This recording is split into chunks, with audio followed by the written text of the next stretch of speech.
That's a priority for me too. It is okay to prioritize your career. It's okay to prioritize your business, but you have to have order, and that order has to be blocked off in an order that you choose. Like I said just a minute ago, if you don't make your priorities will be made by the world.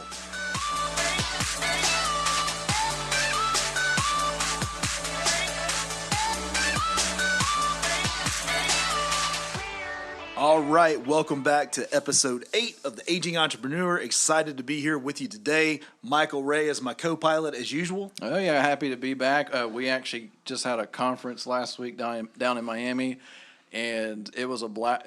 We got loaded up with a ton of information, but it was a blast. And we'll have some of this info to give out to you guys on the podcast down the road. But today's episode, we're actually going to be talking about priorities, and we're not talking about your business priorities. We're talking way beyond just that. I put in the note here, like priorities, keep them straight. Basically, we're talking about your business, your family, and your faith. Yeah, how to not lose your soul while you're building up your brand. Well, it's so funny because for anybody that has started a business or owns a business and runs one, you're talking like at a minimum 8 to 10 hours a day. Like that's a normal day for people. So you're talking 40, 50 hours a week minimum. That's a chunk of time, because when you break that down and you look at how much sleep you get and then you start looking at your family time, it gets away from you. You know what's funny about this episode popping up now is I've become incredibly intentional about how my time is being spent. Yeah. And it's showing up in different places. It's kind of weird. I don't know about you. Sometimes you'll go to church and it's like the message is exactly what you needed to hear. Yeah. And now this episode of priorities and keeping your priorities in order and straight is just poignant to exactly what's going on in my life right now. I'm going through this really cool journal called the Mastery Journal, and it's like 100 days straight of just focusing on what it is you're trying to accomplish so that you don't have a million things going on and you never get anything done at all, or you start losing the things that matter the most to you. Yeah. And I think, too, like adding to that, I think if the listeners, you ever heard about having your rocks in place and stuff like that, because time gets pulled away from you really fast. Like so like Mondays for us at the company is a lot of meeting days, and I remember yesterday it was like 4:00. I was like, wow, it's 4:00. Like, where did my day go? I'm actually thinking that right now. Yeah, exactly. Although I do feel accomplished because I had some focus time. Yeah, it's amazing what you can knock out when you dedicate some time block. Actually put in your calendar to do these things. I even say this podcast here is something that we dedicate some time blocking for, and we get it done. So let's go into this a little bit here. So we're going to look at it from two angles. One is you're about to start your business, and the other one's that you've had your business for a little while, and it's pulling a lot of your time, essentially. So in general, this is the way I think. Obviously, it can be different for other people, but there are three main priorities in your life. You have faith, family, and your career. And in my opinion, I don't know what Nick's is, but I think faith, family, and career go in that order. And if you rearrange the order, something will fail or fall apart. The only thing that I would add in there is something that I haven't prioritized that I need to prioritize, and it's on my to-do list, is somewhere in there between family and career is health, like yourself. Yeah. Because if you don't take care of yourself, it doesn't matter what you build successfully. Yeah, and I think in my mentality, like I put family and health in the same bubble, because you can't support your family if you have poor health. Right. So, but I do think health is like the overbearing thing, because like you say, like if you're dead or you're basically dead, you can't really do any of it. No doubt about that. And I think as we get older and the more the responsibilities build on us, it's harder and harder to put time away for health. What's interesting, though, in this order that you have laid out, faith, family, career, let's replace the word faith, because we're faith-based, like we're Christians. Mm-hmm. We go to church and all those things. That's an important part of our life. But let's just remove faith and let's add something like meditation or like something spiritual, even better. Yeah. Right. So I think the level, like, for example, as Christians, obviously we're going to place that number one, but we don't choose your order for you. You have to put together whatever your priority is, What I've found in the past, though, if I'm not intentional, is that my priority shifts away from my faith and my family, and then my career jumps right up to the top. Yeah, instantly. Because I think in the world that we live, well, okay, there is a survival piece to your career because, you know, you want to make money to help support, because sometimes you convince yourself that the money you make that supports your family is the family part Right. in your priorities, but it's really not. It's not part of all that. But yeah, and then you find success in your career and you like the reward of that success, and then there you go. And then everything else kind of takes a back seat sometimes. Right. Yeah, making sure that you're intentional about your time. I'll tell you one of the things that was kind of conditional between Heather and I when we first started Nick the Marketer, because it had been a problem in the past, to be clear about that. We can go into that if you want. But one of the priorities that was an agreement, all right, Nick, I believe in you. I've seen you work. I know you have a work ethic. I know that you're, you know, I have the ability to go out and speak with people, and I'm not a quitter. But you have to prioritize your family. Yeah. Like you have to, you have to put us first. You have to make sure that we're getting you too. And one of the things that I was really intentional about early on was saying between 5:30 and 9 p.m. it's my family time. Yeah. What's funny about that is we're going through an interview process right now because we're bringing on some new team members. And as I'm going back and forth with a potential hire, they keep texting me after hours or trying to reach out to me or whatever after hours. And I finally sent back a message saying, here's something that, let me introduce you to our culture a little bit.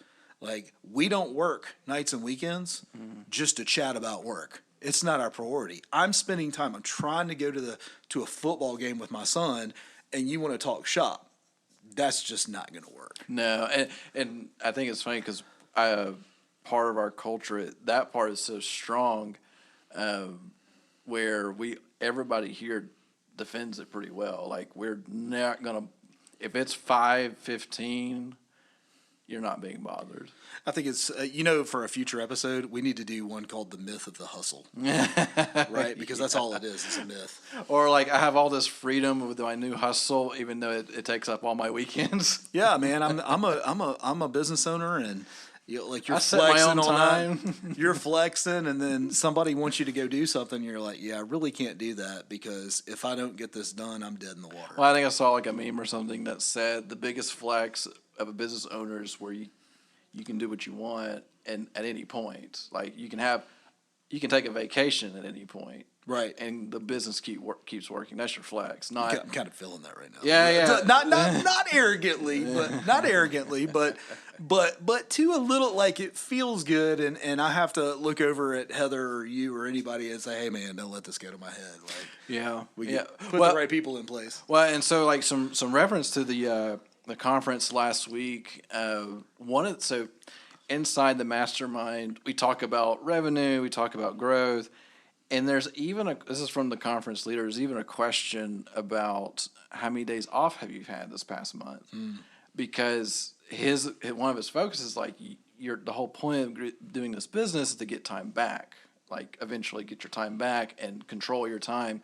And I had a note here, like if you look at your past month and you only have 8 days off total, which are your weekends, that's not enough. Like, you got to be more intentional at some point. Like, obviously, if you're at the beginning of a business, there's a season of a lot of work being done. But if you're like a couple of years in, your business is very sustainable, and you still only take weekends. And then for a lot of you people I know, you probably only take Sundays and maybe just Sunday afternoon, and then you're right back at it again. And that doesn't work. You bring up an interesting point that I want to discuss a little bit. All right. What do you define as financial freedom? In my definition, there's no debts, but then also you can make a decision and not let it be financially influenced. Okay. What happens if there's no debt and financially you're not making, like, it's not impacting your budget, but you don't have any time? Are you financially free? No, I don't think so. Right. I think that's one of those like underlying controls, right? Like you think it's like you're free to do stuff, but you have no free time. That's exactly what I'm talking about. Though, like all the bills are paid, because not everybody. That's not true. People who are pursuing as an entrepreneur their own venture, they're going to have one of two things. So, because the antithesis of what I just talked about is like you have all the time in the world, right? But you don't have any customers, so like you don't have any work to do, right? So that's not freedom. Nope. Like I know a lot of people who don't have a job right now and they're just getting like $300 paychecks all the time. But that I would argue they probably don't consider that freedom. So No. in my mind, financial freedom is time and money, Yeah. and that is for most people pie in the sky. Yeah, it almost, to a lot of people, it probably sounds impossible. Like you can't have both just because in the mindset that you are the reason that your income is where it is. And if you don't put the time in, you don't get the benefits out. Michael Ray, do you remember what I was driving the first time you met me? The Passat? No. Oh, this is way before that, too. Well, not too far before that. I don't remember. I had a 1991 GMC Oh, Jimmy. Jimmy. The Jimmy. The Jimmy.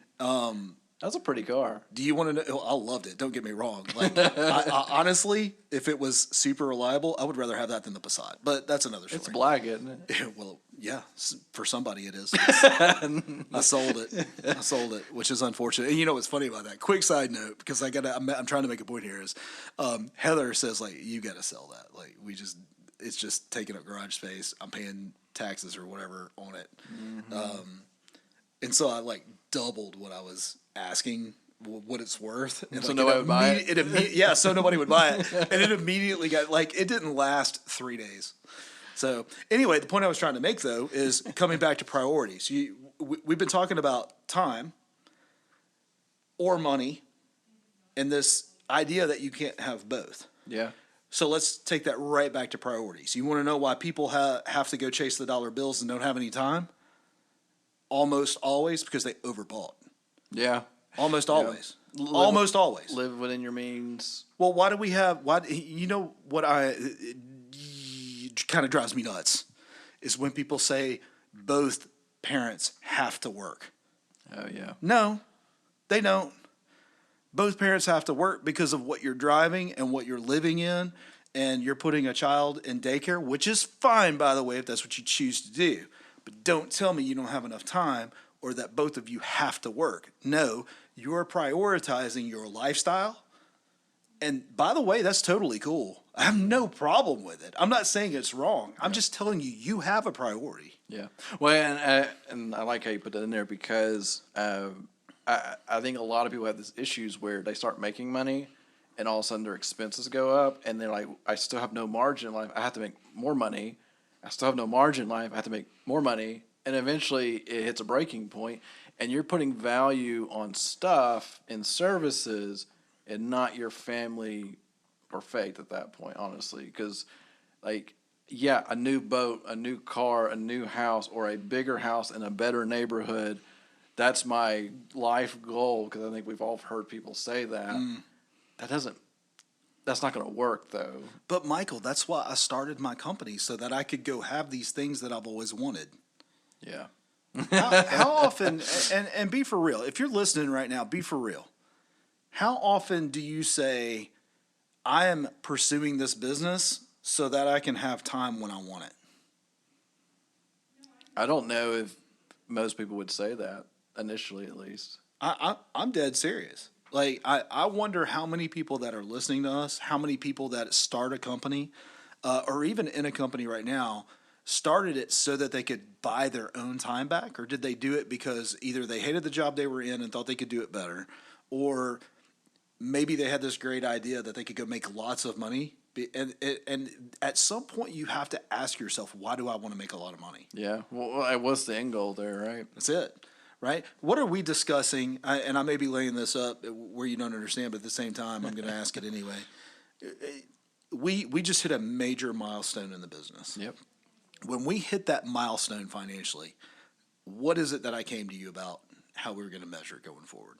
Yeah, so we're moving away from the dollar amount into a actual how many businesses we're helping amount. Yeah, That's not a financial dollar attached to it. Some people think I'm crazy for not measuring the P's and Q's here, but Yeah, like for a business, it's always important to look at your profit and loss and that you're growing and you're doing the right things. But it's also funny. The other side of that coin is when we hit the goal, we kind of said, "All right, now what?" like it was exciting that we hit the goal and stuff. But like, okay, that's okay. Like, check that box. Now what? Like, do we just because we joked about how is it. Like, should we just set a higher amount goal, like physical like because in the conference they even say like, what's your next dollar amount goal, and that's totally important. But it's funny because like there's more to life than a dollar amount. Chasing dollar bills is never going to satisfy you. No, I just want more and more, and that's more. it. It just moves. And I think I even made the comment to you that I had heard, and I'd give credit if I knew where it came from. But a realized goal no longer motivates. Yeah. Right? You're no longer excited about that goal. And by the way, that tends to dissipate about 15 minutes after you hit it. Yeah. Like you have this really Super Bowl moment, but think about the Super Bowl. They won the game. They partied on the field for another 30 minutes after the game. Then they went out and probably had some drinks. And then the next day, nobody cares. Nobody cares. And then next year when the Super Bowl goes again, I can't remember who played the year before. That's it. And I don't mean to minimize goals. Goals are incredibly important. But I also think that a goal without a priority attached to it, what is your goals moving you toward? Yeah. Right? What priority have you set that a goal that you set props that up? I'll give you an example of what I'm talking about. My wife and I love to do pre-marriage small groups. And so we're building a bigger house. Now, I don't need this house to do pre-marriage small groups, but we're building a bigger house, one for our family. But part of our goal in building this house was so that we would have a space to entertain people that are getting married, so that we could walk them through this new season and do pre-marriage counseling for them. Mm-hmm. Like that was part of our vision and our goal for our home. And so it wasn't tied up to just, hey, look at me, look at me, look at me. It was, hey, what is the purpose behind us doing this? What is the priority we're trying to set? You know what priority that is? That flexes our faith muscle. Yep. That flexes our family muscle, giving ourselves. And we didn't overbuild either, by the way. Like, we didn't go into this crazy massive house, right? To some people it might just be huge. I don't know, but. Well, I even think about my brother a little bit. So they just built a house last year. And it's been like they had bought some property. I joke. They bought a boat first, which drove them to buy a river property, which then got them to build a house.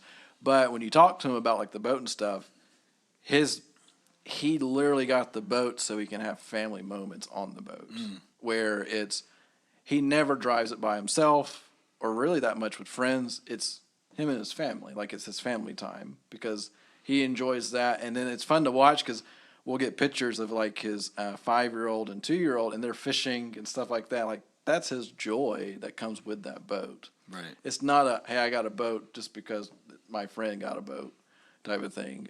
So it is interesting to see that, because I think some people that, they maybe want the high-end expensive car, but nobody rides with them on, That's right. Or they don't. Or actually, a good example of this, I know of people that get an expensive car. You're not allowed to look in it. You're not allowed to sit in it or ride with them because that car is their pride. Like it, right. I've seen that personally with a couple of people, and it's very frustrating because when you get a nice new car, like for me, like, you want to drive it? Like, I don't care. It's fun, right? It's the whole point of a car. But yeah, people are like, don't sit in it. Don't start it. I have a family member who bought like a $90,000 pontoon boat. Yeah. And will not take his family out on it. See, that's wild to me. Like, he will not take them out. They go there for holidays, and they have to rent a boat. I am not making this up. That's kind of sad. Well, I think I talked briefly about this person to you, where literally he'll lock himself in his room for weeks and stuff like that. There's like, you build this massive wealth, and you chased a dollar bill, and you left like a wake of fire behind you and destruction. Yeah, and what does it give you? Nothing. That's right. So What do you think that person's priority was? just $1. Well, that and probably power. Yeah, power and then respect, I guess, and the He doesn't have any of that. yeah, He doesn't. or maybe even Let me tell you what doesn't, like, you can't buy respect. yeah, that's true. You can't buy it. I don't care how much money you have. You cannot buy it. So Yeah, anyway, let's talk about how to create some I'm still priorities. trying to process that pontoon boat that nobody will ride on. Oh, he does. Well, no, I'm saying like he won't have anybody ride on it but himself. Like Well, it makes no sense. it's just so wild to me to think that like a whole point of a pontoon boat is a bunch of people. Like that's the whole point of one. If you want to be by yourself, you buy a speedboat. Look, for me, I want a C8 Corvette. You know that. Yeah. And I feel like, Michael, you know me pretty well. I feel like the first thing that I would do when I rolled up here to the office is throw you the keys. Yeah. Not just take you for a ride, like throw you the keys and say, go have fun. Well, dude. you did that with the Wrangler. Oh, I did, didn't I? You got it. Yeah, you want to drive? Like, okay, I forgot about that. And about And then you made fun of my backing up abilities in the parking spot. Or lack thereof. Yeah, Yeah. even with the backup camera, didn't make it. Which, by the way, of all the vehicles I've owned, that has the nicest backup camera I've ever seen. Yeah, it's like in an my life. HD screen. It's like this 10 point whatever inch high definition. I mean, I could see what you were thinking behind me. You know what I'm saying? Anyway, the point is where are your priorities? Obviously, I'm trying to be super vague here. That person's priority is his things and probably power and the perception of respect. Mine is I do these things so that I can have a relationship. Yeah, Those are my priorities. yeah, And I'm going to argue that even like my faith, my church has been online for forever. Like we've never not had online services. I could do church just fine from home. I go to church for the relationship. yeah. Even like Courtney and I, we do children's church, and so we volunteer for that, and we help for one service on a Sunday where we help with the kids, and we take a lot of joy in that, and it's something we'd never want to sacrifice it if we can help it, and we've also noticed it, and this is something for people out there to do, go to church. Please volunteer if you can, because they have a higher need for that than you'll ever realize. Because even from our standpoint, like traditionally, it used to be, hey, you do children's church for a month, you take a break, and you come back a month or two later. But they've had such issues with volunteers because of the pandemic, and then just people just naturally don't think about they had it covered. And our church has more than doubled its size since we've gotten there. But just the other day, they asked us if we can do 16 weeks solid because they don't have enough people to fill. Do you do one of those serve one, attend one situations? Like I'm a serve a service, and then I'm going to attend one? Because I guess my question is, like, at your church, because we don't go to the same one, how do you get spiritually fed at your church if all you're doing is serving? So this has nothing to do with priorities. yeah, well, it kind of does, right? Because like this is what priority and faith could look like for somebody. But so for us, before Addie, there was like, we could do the different service thing, but I'll be honest, I sometimes get more out of the children's church than I do the main real big church service, because it's like a simplified version. You're like, yeah, that kind of applies to me a little bit. But I would say, like, we have the option to. We sometimes exercise it, but then also it's a balance with Addie because she doesn't want to sit for 2 hours in a room. So No, I get that as far as the set. Like, one of the best church messages I've ever heard in my life is a poem on VeggieTales called The Snoodles. Have you ever heard of that? I think it's been a while. I'm just going to say, anybody, like, if you want a really amazing visual graphic at a 4-year-old level of how God sees you, go watch The Snoodles. Snoodleberg, whatever it's called. Anyway, all right, let's give some practical application here, Michael. So somebody is wanting to start a business or they own a business.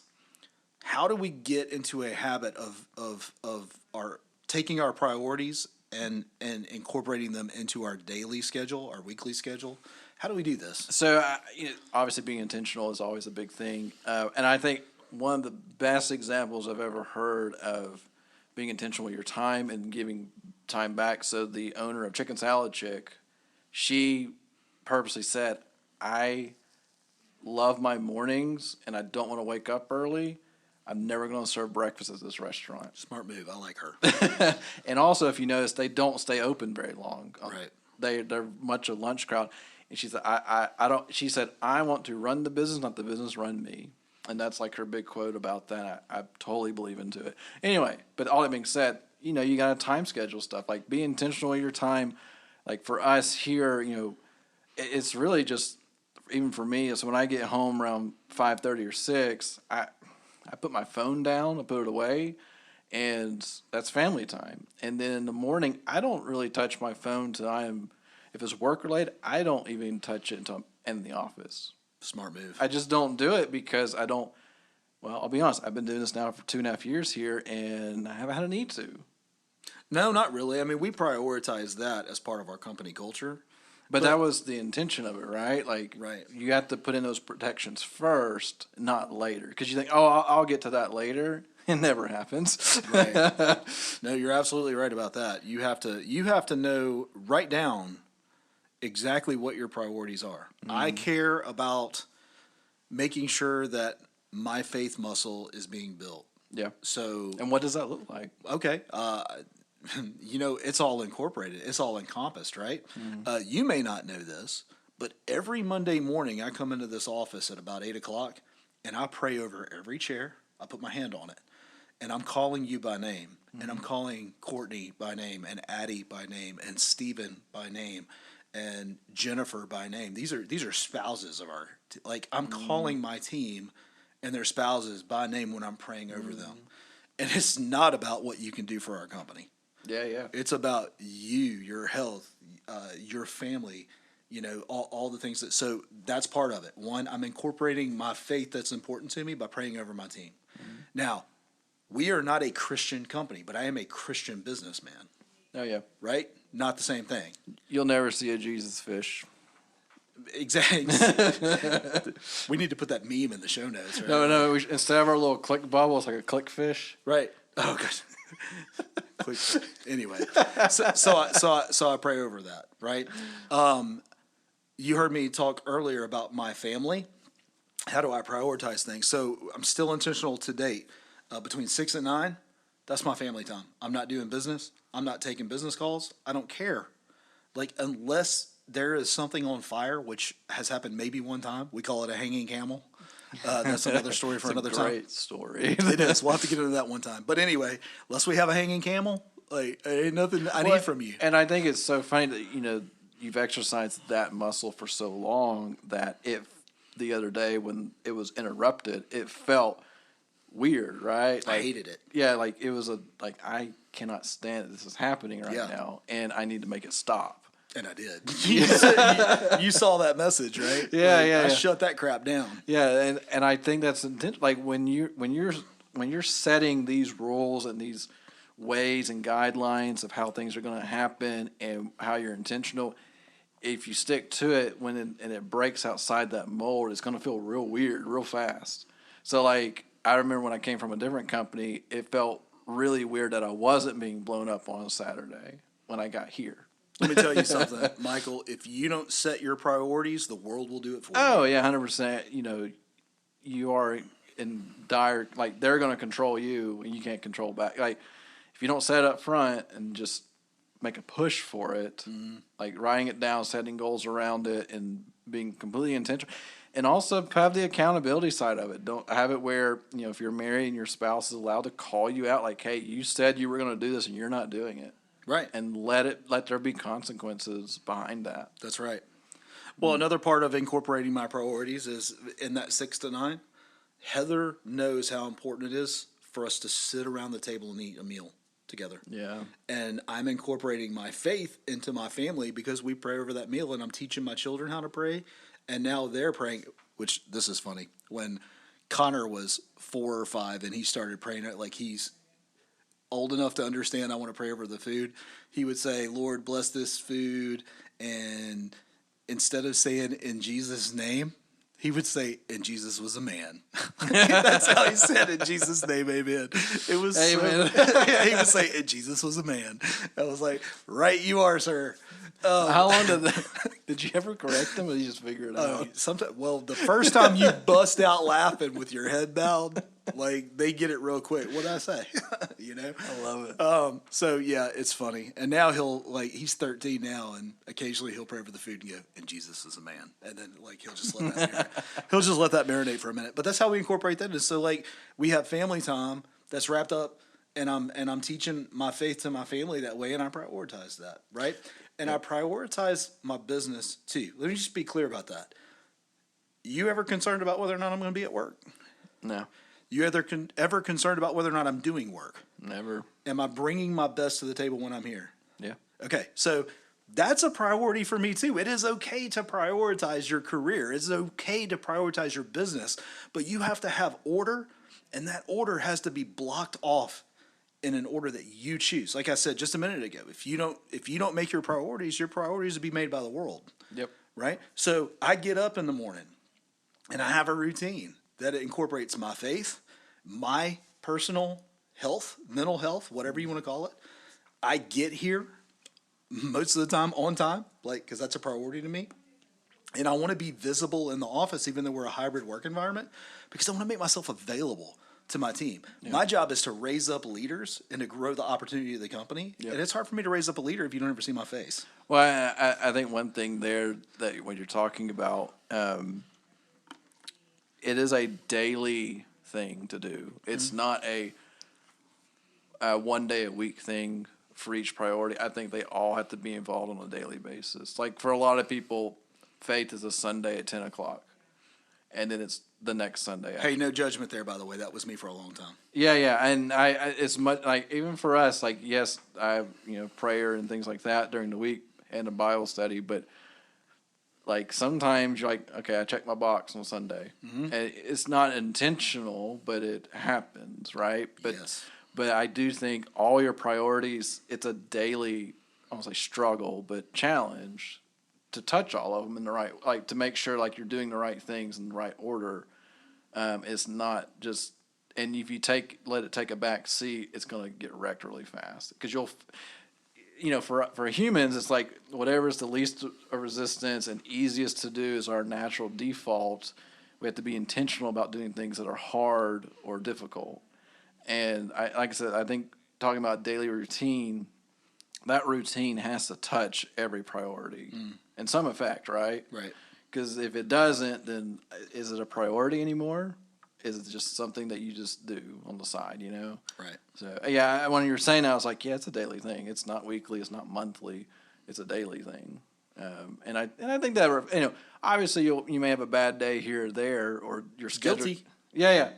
You're supposed to. Like, there's flexibility in your life, but also there are things that happen that it's out of your control, or it's just sometimes rest becomes that new priority, and then you have to take a break, per se, but don't let the break become your new habit. Well, Michael, that is what is basically the definition of a season.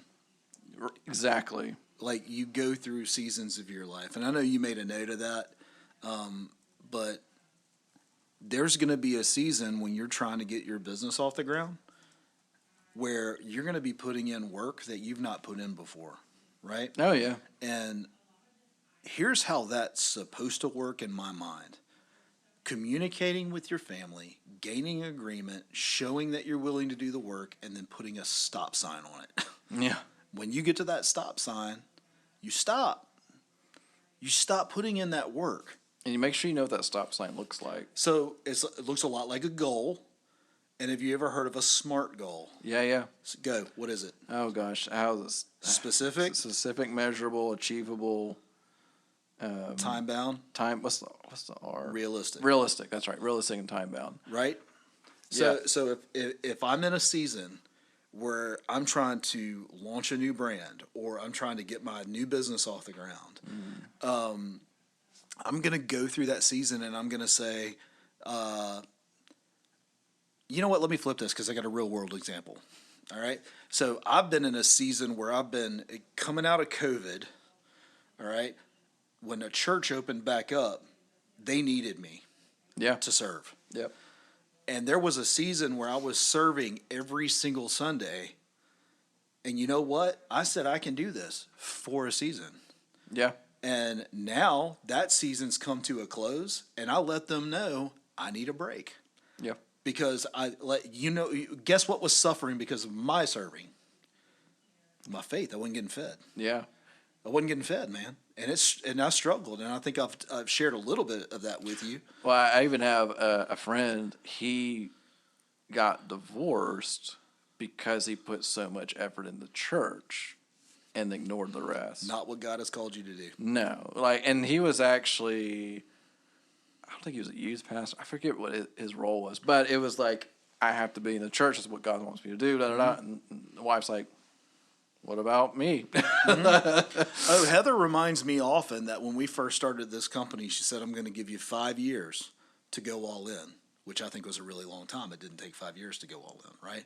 But it was based off of that first businesses fail in the first 5 years, like Yeah. 90% of them. Like based on statistics, it's Right. going to take 5 years. And she knew that, and so she wanted to give me the proper time to do that.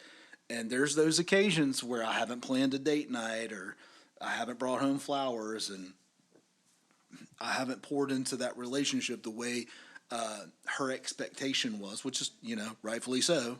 She's my wife, and she'll say in front of me, I don't know if it's passive aggressive or not, but she was like, I told you you could have 5 years. Told you you could have 5 years. and I'm like, okay, flowers, got it. Like, all right, I'll plan a date night. But that's that general reminder to herself, though, that there's an end. Because we've agreed on it. We talked about it. We know what this season looks like for us in starting up a company. We've come to agreement. She's watched me put in the reps and grow the team and put in the work and work on myself and work on my relationship and manage my priorities. Yeah. Well, I think there's that read between the lines, having that proper accountability and the ability for that person to call you out on when your priorities are being shifted around.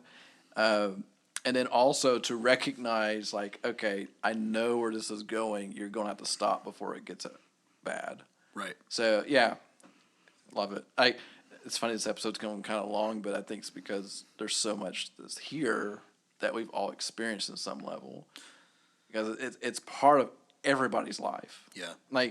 Not just the people that run a business or own one, but your normal hourly job that you have, there's other priorities in life. Where are you placing them? Is it just your career and your dollar amount? You take a minute and analyze that a little bit. Why do you do what you do on a daily basis? Well, coming back to priorities, let's do a little encouragement. One, if you're listening to this, everybody has seasons where their priorities are out of balance. It happens. Oh, yeah, absolutely. And if you're in that season right now, you can draw a line in the sand. You can sit and spend some time with yourself and just say, hey, what am I about? What do I stand for? What are my real values? And you can take those and you can line up your priorities.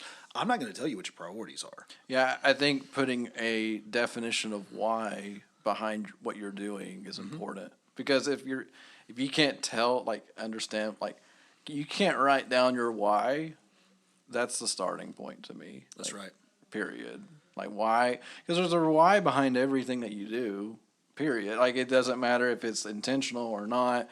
If you've had, the why could be simply a bad experience in the back, years ago, and that's why you do what you do now, or why you have career first and everything else second, or maybe you have family and faith first, and why is that happening? There's a why. Write it down if you can. You should be able to. The other thing I'm going to add to that, Michael, is don't just define what your priority is. Go to your significant other. Yeah. Go to your family and say, this is what I think my priority is. Is this important to you? Yeah. Because you have people who love you most. Yeah, because what you do and what your priorities are will have direct effect on other people. Let me tell you something, Michael. My dad, whom I love dearly and look up to, also was gone almost my whole childhood, as far as he would leave on a Sunday night or a Monday morning, and he would come back on a Friday afternoon flight. And he would be gone Monday through Friday. Yeah. Right? And I would be willing to bet. Now, we lived in a nice home growing up. My dad had some cool cars. We went on a vacation. He spent time with us, by the way. He wasn't a bad dad. He was an awesome dad. But the point I'm trying to make, though, is he was gone. If he were to ask my mom, do you care about this house, or would you rather spend time with me and have me home? What do you think she would have picked? Time. His priority, her priority didn't line up. Might be a good idea, if I'm giving some advice on the podcast, is to line your priorities up with your family's priorities, or you're going to find yourself with a new family. Yeah. Oh, yeah. And we even had some friends recently divorced, and reading between the lines, it was 2 separate priority lists. Like completely different like goals in life and everything. And, well, then the family suffered for it. That's it. Yeah, that's a real thing. Well, I don't mean to be so dramatic about it, but it's just an important piece of the puzzle is that, as you define your priorities, they need to line up with your family or have buy-in from your family. Because if they don't have some kind of a commitment to the priority that you've set for yourself, there's going to be an unmet or an unrealized expectation, and it's going to cause major damage. It'd be a train wreck in your home. Yeah. Yeah. Man, we've dropped a lot of knowledge on this podcast. We've unpacked some stories, and it's funny. We always start with 30 minutes in mind, and we always go over because there's, in my mind, such good quality content of just unpacking stories that we've never told each other before. Well, and I think these episodes also have a tendency to have like a soft reminder to ourselves too, reflecting on what's going on in our own lives. So, yeah, there's a lot here in this episode. I really hope the people that are listening to this, there's something there you can take away from it. But if anything, there are priorities in life. You need to figure out what they are, and like Nick's saying, make sure they're lined up with your family, so you're all in the same boat, or something, it won't work out, essentially, over time. Spot on. Yeah. All right, guys. Well, thank you all for taking a listen, and then we'll catch you on the next episode. Have a great week.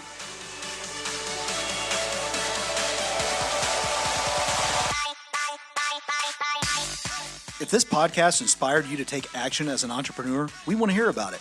Send us an email, agingentrepreneur@gmail.com. And if you like this episode, please consider leaving us a review or 5 stars on whatever platform you're listening to. Until then, find your dream and keep chasing it.